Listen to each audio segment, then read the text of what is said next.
Assalamualaikum viewers, welcome again with another video, and in this video I'm Jahangir Alam with you. Viewers, আজকের এই পর্বে আমরা চমৎকার একটি ইংলিশ এক্সপ্রেশন শিখতে যাচ্ছি, যে এক্সপ্রেশনটি আমরা প্রায় আমাদের জীবনে দৈনন্দিন জীবনে ব্যবহার করে থাকি। যেমন আমরা তো অনেক সময় বলি, তোমাকে দেখতে আমার মন খুব চাচ্ছে, বা সেখানে যাওয়ার জন্য আমার মনটা খুব চাচ্ছে। এই ধরনের এক্সপ্রেশনগুলোকে আপনি কীভাবে ইংরেজিতে ব্যবহার করতে পারেন?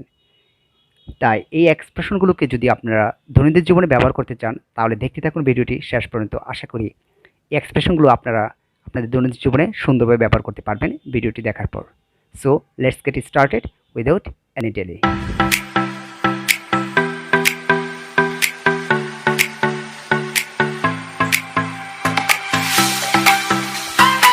এই ধরনের এক্সপ্রেশনগুলো আমরা যদি বলতে চাই, তাহলে আমাদেরকে একটি সূত্র ফলো করতে হবে।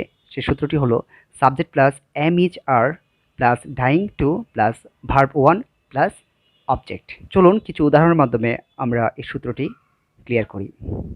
তোমাকে দেখতে আমার মন খুব চাচ্ছে, এটাকে কিভাবে বলবেন? এটাকে আমরা বলতে পারি I am dying to see you. সেখানে যাওয়ার জন্য আমার মন খুব চাচ্ছে, এটাকে আমরা বলতে পারি I am dying to go there. এই ছবিটি দেখার জন্য আমার মন খুব চাচ্ছে, এটাকে বলতে পারি আমরা I am dying to watch this movie. তো ফ্রেন্ড, এখানে আই এম ব্যবহার করে আমি বলেছি, আপনারা বলতে পারেন he is dying to, or you are dying to, or they are dying to.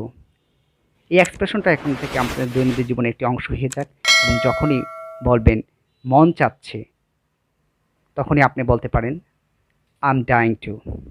Okay friends, এই ভিডিওটি কেমন লাগছে অবশ্যই আমাকে জানাবেন, এবং একটি লাইক, কমেন্ট, শেয়ার করতে ভুলবেন না। দয়া করে একটি লাইক দিবেন। আমার চ্যানেল যদি নতুন হয়ে থাকেন অবশ্যই সাবস্ক্রাইব করতে ভুলবেন না। So don't forget to subscribe my channel and press the bell icon to get all the notification very fast. Thanks for watching.